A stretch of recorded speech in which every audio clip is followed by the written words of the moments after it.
starting in 5 seconds. Sir, before I speak on the motion itself, I wish to suggest that since this is the last day of the session, we might probably devote the whole day in discussing the principles that have been placed before us. The House knows, sir, that we have left many things incomplete. Many reports have been presented to us and we have only dealt with parts of them. A good many sections of the recommendations of the committee have been left out for further consideration. I submit, sir, that this should not happen to this particular report. The report, in my opinion, is the most important of all because it represents that part of the constitution which the masses of India are looking forward to for the fulfillment of the promises made to them by their leaders.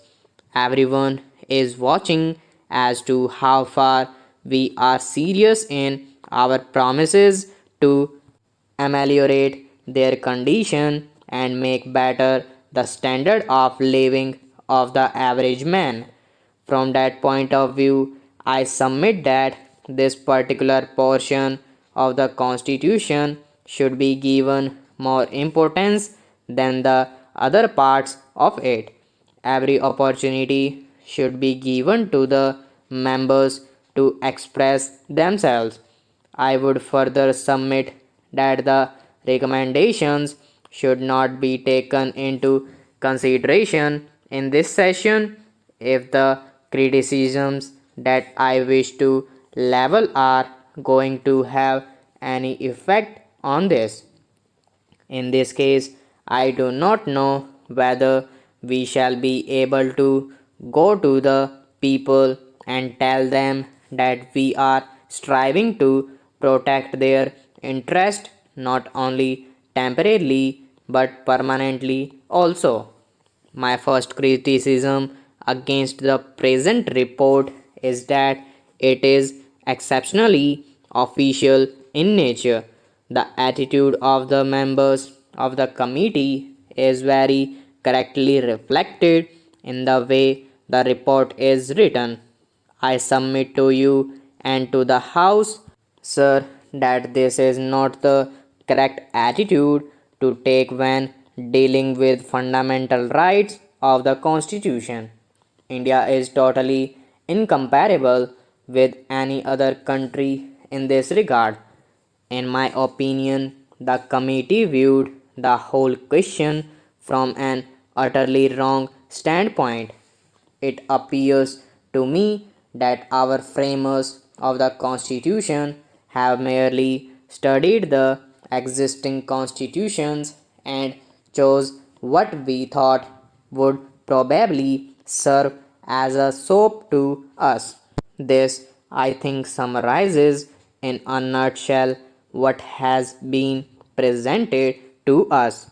They did not want, in any case, to go very far, but nonetheless, they were not in a position to leave out the social and economic aspects of the Constitution altogether untouched. They have dealt with it in a half hearted manner. Therefore, this cannot be accepted by a very large section of people either here or outside. We expected, sir, that the Indian society would in the future be regulated on definite principles. What are the principles that have been embodied here? One of the principles is that people have a non justiciable right to a means of livelihood. It is a matter of common knowledge, and any modern government would be ashamed not to own what has been embodied here. It is the absolute minimum that every modern constitution and government must declare. We do not want the hollow declaration. We may not insist upon the maximum also, and I am prepared for a compromise.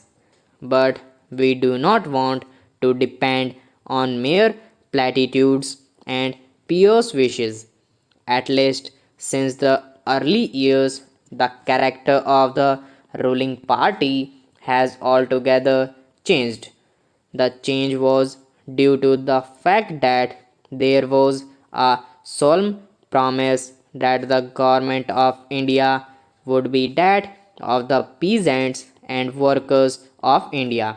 That was what implied so many rural people and youths to sacrifice their lives for the attainment of independence.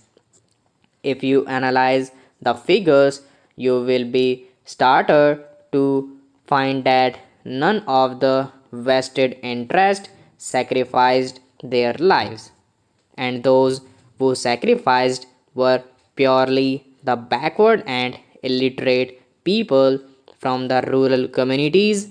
That being so, it is our duty to look to the promises that we had held out, and we should have kept that idol in view while considering the report. We should not have tried merely to make half hearted recommendations. Let the people of India be given a definite program. Instead of all that, we are merely going to hold out some distant and indistinct hope without any effective means as to when and how they are going to be realized. I submit that it will be far better if we utilize the time between this session and the next session for reconsideration of the recommendations in the light of the criticism that may be leveled against the report on the floor of this house. We may then hope to have something better than what we have here today. Stop.